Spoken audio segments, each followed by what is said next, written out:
Hey guys, Tom itself here. Got some squad deathmatch on Kharg Island for you today with Mash Nerder, Puppy, and another random friend. What I want to talk about here is matchmaking squads and how, well, DICE really didn't think things through. I know I've complained about this before for a game that's advertised to be all about squad work and teamwork, and yeah, and how they don't live up to that, and the horrors of matchmaking, which if you're still playing this game, you're well acquainted with. The really odd thing is that it's like partway through development of the game, they decided, we'll just forget about the squad-based stuff, not worry about it, and just ignore whatever we'd already put in the game. Because you've got the squad proficiencies, you want 4 of those. I mean, otherwise you're at a, not a huge, but a very noticeable disadvantage, especially the ammo specialization with that. Because with that, it's not too important to have a support player on your squad or around. So yeah, and then you've got the whole spawn system. And you know, maybe in squad deathmatch it's not as important, but in rush game modes, it's really useful. And of course, there's the communication. It's always there, but what can I say? Communication. Sorry, I see him. I made it. Oh, I got him. Get off me, son. There's another one right there. Another one right there. Where? Oh, okay. Squad right. There's a tank over there too. Yeah, I'm trying to get to it. I want your tank. Come here. Be my love, baby.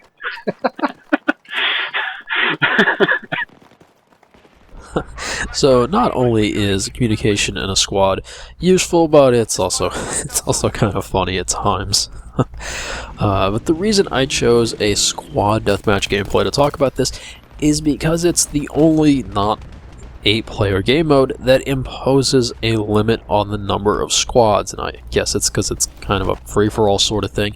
But nonetheless, say on a 12v12 game mode, you could have a team with 4 squads of 3 players each, and I think you could definitely make the case that that team would be better off if the squads reformed into 3 squads of 4 players, if for no other reason than the squad specializations. Now, if you've pretty much only played Battlefield as a squad-based game, I could forgive you for not thinking that there are other ways to approach this kind of issue.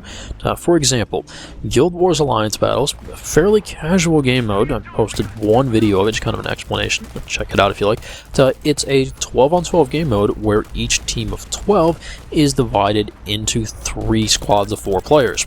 And guess what? You have to form up your squad of 4 players before it even lets you go into the game. Now, part of the difference is that you can change much less about how you're spec'd and what your loadout is in that game. And even if you're doing things fairly casually, you'd like to have a general idea of what everyone else in your little team, your squad, is doing. Otherwise, you could wind up in some really crazy situations and be completely ineffective. Now again, that's a fairly casual game mode, but it still requires a degree of teamwork if you want to actually do anything. You see the guy off on his own and you go, oh my god, what does that idiot think he's doing? And it's a little less obvious in Battlefield 3 if someone's actually, coordinating with their squad. You can be a little bit further away and it's not as much an issue. At the same time, if you're not working with your squad, if you just, throw me on a team with some randoms, or you're not even in a squad, you're not doing it right. Of course, that's an MMO where forming up into small squads or teams is a perfectly normal thing to do, and the game is kind of built around it. If you can't figure out how to do that, well, you kind of fail at playing the game. Nonetheless, Battlefield doesn't really offer... Well, I guess it's the polar opposite of that, really, isn't it? Because while you can put your squad together before you go into the game, there's little guarantee that you'll stay together, even on the same team or in the same squad. And, okay, I told you I wasn't going to harp on this, so I won't.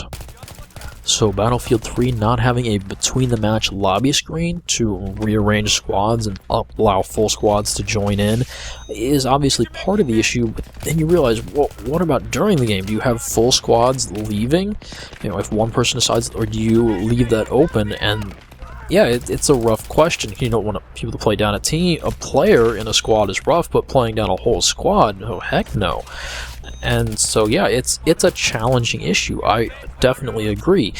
My biggest problem is that it feels like DICE didn't even try to come to any kind of resolution. They just said, yeah, we're just going to make it hard for whole squads to join games.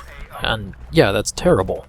I mean, you can compare that to something like Left 4 Dead, that's a teamwork-oriented game, and if a human player leaves, they or steps away, they get replaced by a bot. And yeah, that's not great, but it's probably better than not having anyone.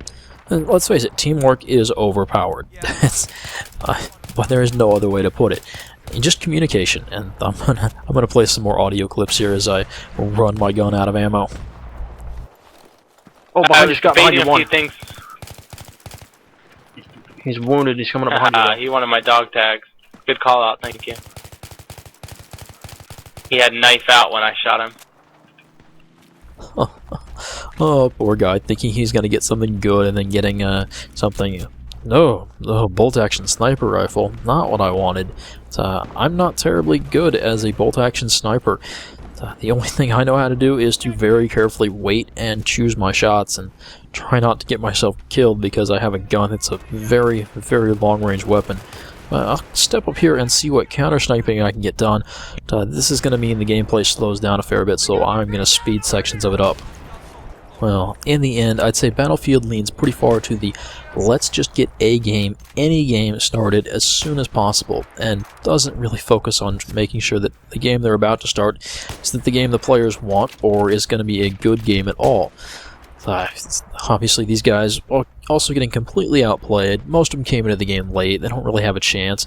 And some of them appear to be just running around looking for dog tags, and so as a recon, I get to make the call-outs, and even if I miss my shots... I think... Coming up behind you, Scott. Oh, he missed the shot. He had his knife out. Do people, like, want my tags right now? They know you. Oh, they're on top of the building. That's where I'm getting shot from. Okay. Wow, it took me a long time to figure that out. Oh wow, they're on top of the construction, yeah. No, it's not the construction, it's Not main construction. The solid building. It's not even a construction building, it's a warehouse. Oh, they're on top, there's some on top of the construction. I mean from The side construction? On the top floor of that. And I will finish clearing them off of the other construction. Very good. I'm hoping the guys who just spawned in here didn't notice me or think I left. So yeah, this isn't even the pistol I'd want. Golly, I'm just gonna go hide in this corner and wait until I can pick them off one by one. Or like, I'm not gonna take that shot, or the other one, or that one up on the guy on the roof. I'm telling my teammate who just spawned it, yeah, just be quiet because I don't have a weapon that's any good at this range.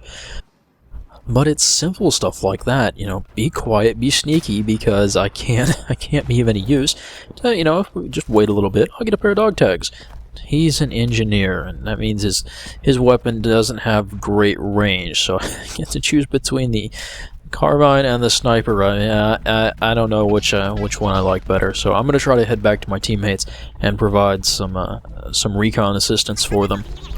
Though I don't entirely know where I'm going with this, I just wanted to say that the way Battlefield 3 handles the squads, while I think everyone agrees it's terrible, there are a lot of other ways they could try to do it that would really help enforce that, encourage that level of team play that at least they say that they're looking for, and wouldn't make it absolutely impossible to get a game in matchmaking. And once again, I wait until I have the shot.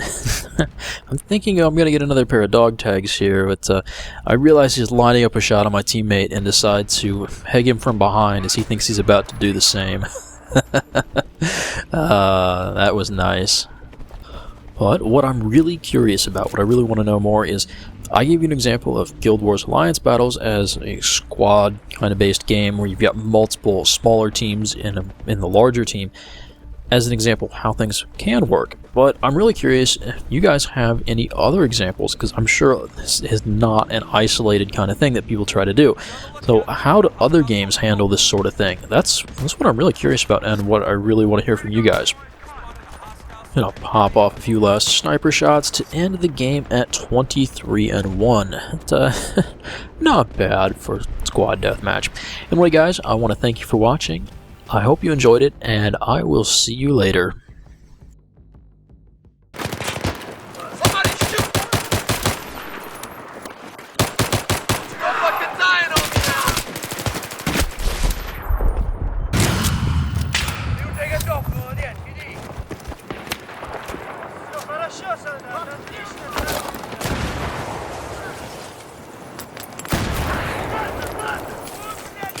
your med kit.